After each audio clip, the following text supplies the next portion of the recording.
Again, welcome everybody, and as always on Saturdays we meet. Today, of course, I would want to talk about something which is very close to my heart. That is because what I do. Uh, so, what exactly is geriatrics and what I do? So, basically, geriatrics is something which was derived from it from Latin, that is geros, which means old age, and etrikos, which means healer. And it was coined by Ignace Leo Nasher, who said in 1909 1909 में उन्होंने बोला था कि जैसे बच्चों के लिए separate एक विभाग रहता है, वैसे ही it should be there for older adults also, because what they deserve, they basically deserve the time, they obviously deserve more sort of care. So of course, just to sort of substantiate that, I will just share something with you. See, what is most important in aging is basically health, and every older person is very different. So जो थोड़े लोग ऐसे होंगे जो 30 साल के जो लोग हैं उनको भी मतलब टक्कर दे देंगे, and some will be there who will need help with most activities. But what is the common thing, जो कॉमन चीज इन दोनों चीजों को जोड़ता है वो है स्वास्थ्य, that is your health. And this decade, unfortunately, it was spoiled by the pandemic. But this decade from 2020 to 2030 is actually marked for actually aging, healthy aging. So that is also something which has been taken. Now, what are the factors that influence the health in your old age? Now, one is, of course, your behaviors. So, by behaviors, I mean what kind of food you take, what amount of water you take, do you do good amount of exercise. Then आप अगर आप कुछ भी मतलब अगर आप alcohol amount, are you taking it controlled or not taking it, are you smoking? So these are the behaviors. Then we have to understand, which most people here do understand, that as you grow older, it's a well-oiled machinery, so there will be changes. So you are an aging body, there is always changes. So uh, the घुटने जो हैं वो घिस जाएंगे, so the knee will get older, the kidney will get older, everything will get older. So that is something you always keep in mind. Then the genetics matter. By genetics, I mean if you have a strong family history, maybe of Alzheimer's disease, then you also have to be vigilant that it can happen to you. So you need to also keep that in mind. If there is a strong history of diabetes in your family, heart disease, then that is also something you should keep in mind. Then disease, I think disease is very important. The number of diseases that you have, if you have, sometimes unfortunately if you have one disease, you might end up having a lot of them: diabetes, hypertension, cholesterol, maybe a history of stroke, maybe a bit of heart disease. So everything maybe comes together. So you need to sort of see that the disease affects also. But environment that you live is important. जैसे अगर आप first floor में रह रहे हैं और you have a very poor knees and there is no lift also, that matters to me. And I think assistive technologies, which I've always told you, you need to keep into consideration that they make you independent and not dependent. By independent, I mean अगर आपको hearing aid है, चश्मा है, if you are actually having dentures, if you're having stick or a walker, it is making you more independent and not dependent. So that is something you should always keep in mind. Then transport matters. One of the most important things in this time, of course, is social facilities. So what is your social milieu in which you live? Are you having adequate amount of friends? Are you socially well connected? See, in COVID also, everybody has been told to keep distancing. So that is social distancing.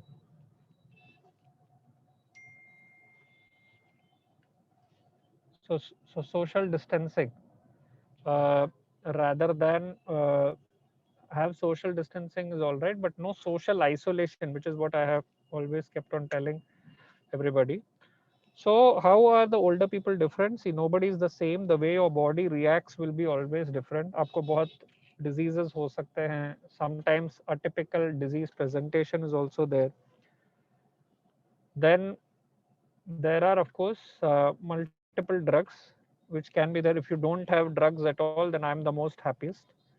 Then attitude जो है आपका खुद के तरफ attitude, that matters a lot. If it is not कि no, I am now old and I might not be able to do a lot of things. Sometimes older adults before 60, one day before 60, one day before 60, uh, but then apart from this, to be very frank, people sometimes get very negative after that. So you shouldn't, not everybody does. And attitude of the relatives also matter. So you can have treatment challenges, you can have social, you can, for example, if somebody has been working their entire life, is a homemaker, and children always, let me be frank, children caregivers always mean good. But if it's a homemaker who is independent, who enjoys cooking, it shouldn't happen that you tell them to stop everything, and then that would something they would miss. Then treatment challenges are there, social issues can be there lots, and geriatric syndromes. So what is this branch? This branch basically is the diagnosis, treatment, and prevention of disease in older people and the problems which are specific to aging. So as I told you, we always have groupings in your age as well. One is young old, which is 60 to 69. One is middle old, which is 70 to 79. And one is old, which is more than 80 years. And we know as we move ahead,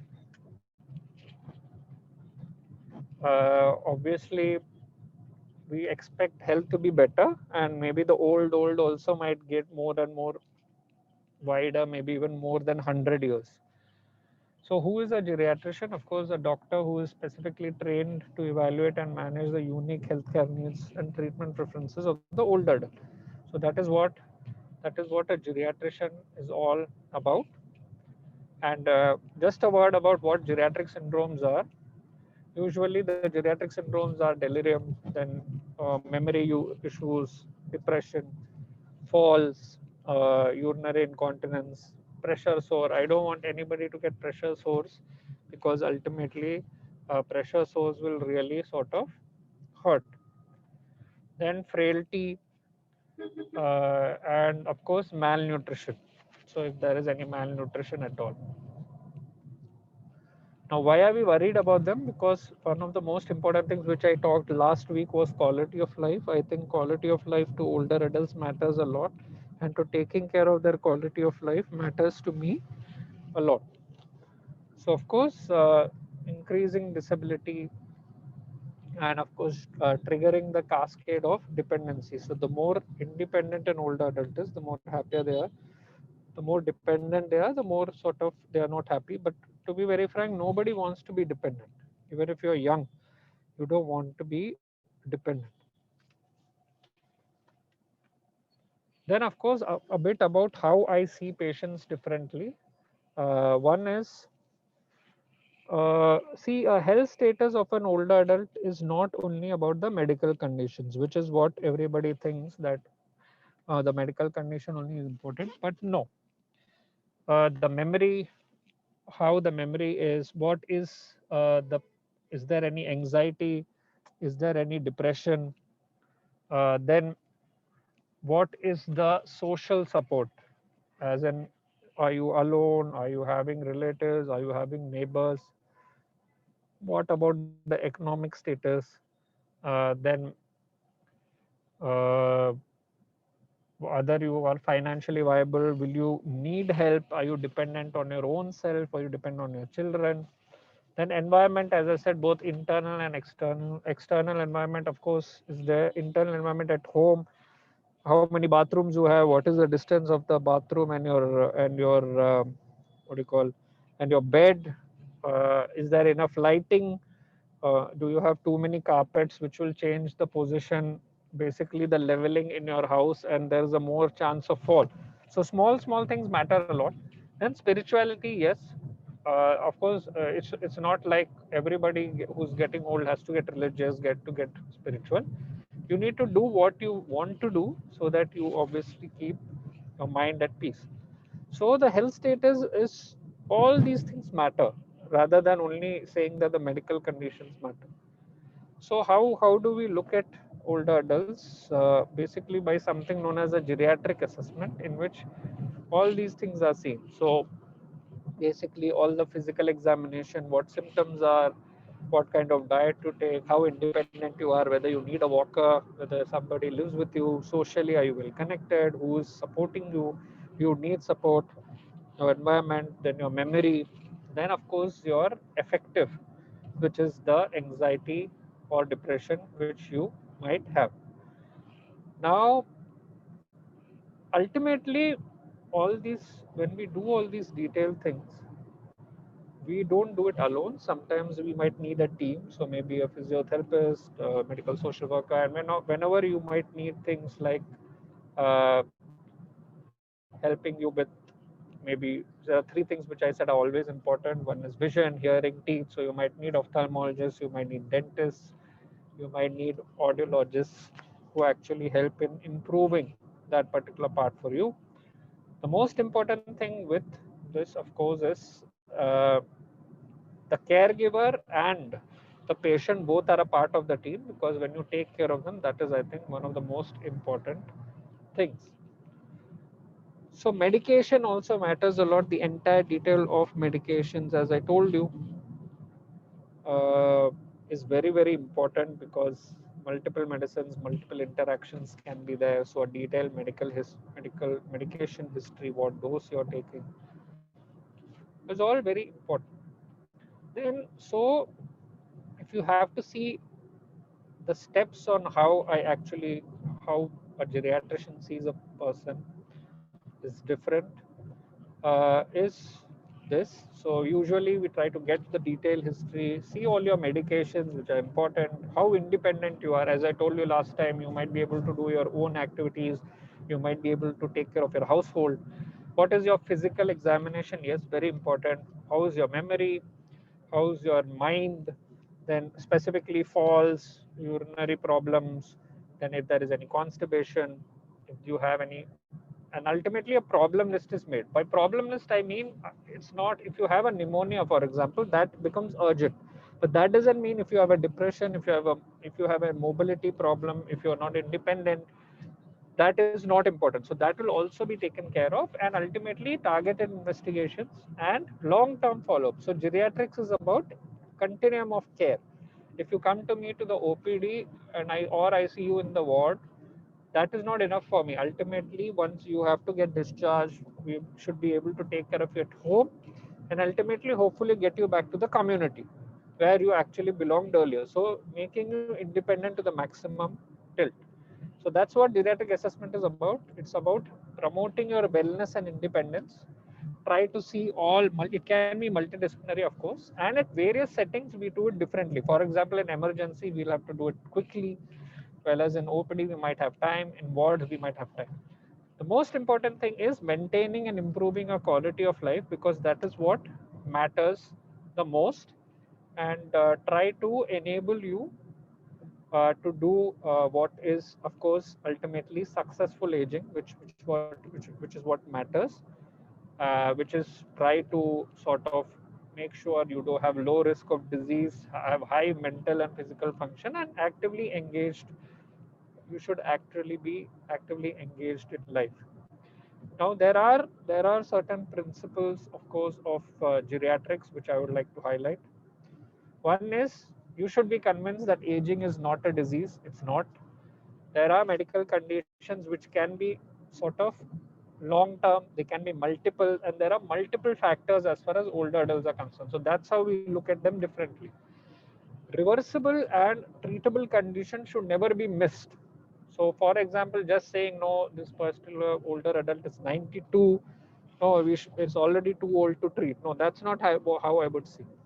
Your independence and quality of life matters a lot. जितना आप independent हो उतना बेहतर. Your social history, social support, and your preferences matter a lot. For example, I can offer you this treatment, but your preference matters a lot. It can be multidisciplinary, yes. As a geriatrician, maybe not all things can be taken care by myself, but I will obviously be a team leader in which the team will help you out. Your mind and your memory both are very important. They can be earlier the diagnosis, better it is to help you in long term. Then a lot of preventable diseases are there. That's why dosage medications very important in older adults.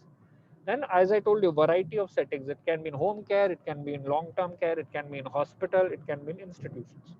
Now, end of life and ethical issues are always very important, and there are critical aspects which we always discuss. As I told, death is not something that scares everybody. It's the way you go and how much suffering is there. That is what maybe perturbs an older adult as they sort of go ahead. So overall, who will benefit? Of course, people with multiple medical, I mean, any older adult above 60 would benefit from a basic assessment purely because as a geriatrician, I take a detailed assessment, and that's how we are able to sort of see if your baseline health is maintained. However, if you have multiple medications, multiple problems, difficulty in doing your daily activities, which I mentioned last time, fear of fall, history of fall, sleep problems, any memory issues, constipation, urinary problems, of course, weight loss, loss of appetite, if you're feeling low mood, in constant pain, and of course, end of life. So, all these things are a big. Now, one very important thing which you should think whenever you come to your elder care specialist is get your detailed past medical history, a list of your current medications, all your glasses, prescription glasses, your hearing aid, your dentures, and also the names of the doctors who have actually been treating you. It helps us in giving you a better care, and ultimately for caregivers, I would say everybody does get old. So you need to prioritize getting old better. And we all know that these are wheels of life which we have. So if you see the wheels of life, that's how it is. Everybody has goes towards, maybe everybody is happy till having their own train or maybe till the scooter as well. Nobody wants to be on the wheelchair, but these days wheelchairs are also highly demanded. Even in them, the most important thing is this is aging is something which always remains with you. So come grow old with me. The best is yet to come. I think that is the most important thing that you should see your life as. This phase will only leave you when you leave this earth. So you can call it the most loyal. So thanks a lot for your patient hearing. If you have any questions, as always, welcome. Thank you. Thank you, Doctor. Before I allow questions, a quick, I just want to give a bit of briefing on my experience, right? And therefore, I actually did consult for a loved one with Dr. Prem, and I thought it was a very interesting experience. And what I want, Doctor, if you could do, is tell. I know what happened with us, and I was a happy caregiver there. But if you could tell us, when does a geriatrician make a difference compared to your own family doctor? So I know you made a big difference for us, but I just want everybody else to know that. Yeah, to be very frank, I would always say that as a geriatrician, the earlier an older adult just gets in touch with a geriatrician, the better it is. Purely because, not because I'm a geriatrician, could be any geriatrician. The problem is we tend to forget facts that we need to detect things early. So when a comprehensive assessment is done, we know that once we are assessed in detail, you might not need my consultation maybe immediately, but we know that if things worsen, then we have a baseline assessment. So that is there. And of course, if people have multiple problems, as I said, multiple medications, see, ultimately what happens is, I understand you do have a family doctor, but my job as a geriatrician is also to try to coordinate with him or her to give you a better care. Because ultimately, as a pediatrician, if you see the importance of a pediatrician, geriatrician also plays the same role, purely because in prevention and which were not really emphasized maybe before COVID, but I mean pre-COVID also pneumonia and other things like influenza vaccines were very important. So for every older adult, a geriatrician offers a very different kind of perspective. And I think a detailed assessment, spending time with an older adult always helps, purely because knowing that older adult gives a baseline in how to take care of them in future. So we are trying to maintain the health. You remember, it's about optimizing a good health that you already have. And if there is anything worse, of course, that can be taken care. Thank you very much, Doctor. I'm opening it up for questions. If anybody has any questions, please unmute yourself, ask your question, and then mute yourself again. Doctor, I'm Mrs. Pushpa here. What is your opinion of staying in a senior citizen home, Doctor? According to me, it depends on the older adult themselves. Usually, it's a real misnomer that older adults don't take that decision themselves, whereas most older adults are taking it. See, ultimately, at a lot of times, older adults might be alone at home. By alone, I mean only a couple who are finding it difficult to even take care of the house. So when they take a decision to be in an elder care home, it is not a wrong decision. There are a lot of elder care homes which are very good. There is no age of actually making new friends, getting new acquaintances, and it's something which is very rampant here, and it's a good thing only. Now, another thing is elder care communities also, not only elder care homes now, wherein everybody is old. Like for example, there is something known as Athashri in Pune, then Nana Nani homes in Coimbatore. So a lot of things have come up. And the good part is I have personally seen Athashri, of course, is that everything, even the construction has taken care in mind older adults. So it's not that it was only made for older adults just like that. So I think it's a conscious decision that older adults can take, and it's not a bad thing according to me. If you feel that you're more comfortable being around people, making more friends, trying to have a good time, and you feel that that might not happen maybe when you're alone, or maybe if you're actually with your daughter and they have their family, so ultimately that might be a good idea. Now what I have, so that's how the perspective should be, and it's a very positive decision that older adults take it now. Some don't have the choice, unfortunately, like people with dementia who cannot be taken care at home, so they have to be shifted, not because the relatives can do not want them around, but it becomes difficult to take care. So I think yeah, it's very relative with every case. Yours? Any other questions? Yeah, I think Yes, I want to ask a question. yeah. How important are vitamin tablets and all? Like if we are taking a good diet, do we still need to take vitamin tablets? See, ultimately, I would say they are known as supplements for some reason. So they do not get you your entire nutrition. They are always an add-on.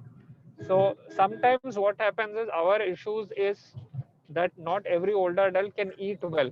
It could be a teeth problem, it could be a digestion problem, it could be pure feeding problem, it could be problem with taste, because taste, smell, even vision tends to get affected as you get older. So a lot of triggers are not there. So if you're not able to get what you get from the food, then certain supplements are fine. But there is also been, for example, vitamin D3, usually what you get from the food might not be actually enough, and especially exposure to sunlight is hardly there. So it might not be enough as for the older adult. Then supplementing is not an issue, but sometimes it goes the other way. I am have a problem with over. Sometimes vitamin city also, wherein too much of vitamin D has been given. So that is something we have to keep in mind.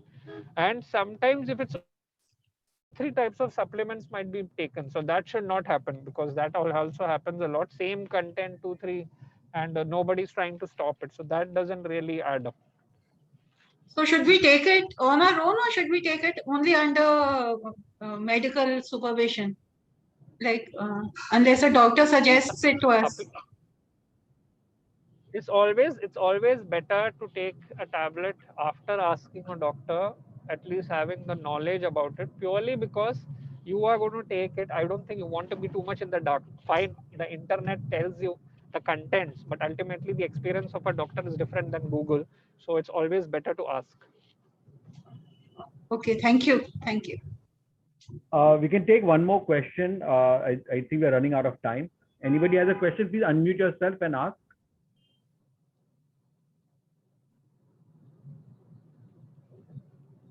Doctor, thank you very much. This has been a very helpful session.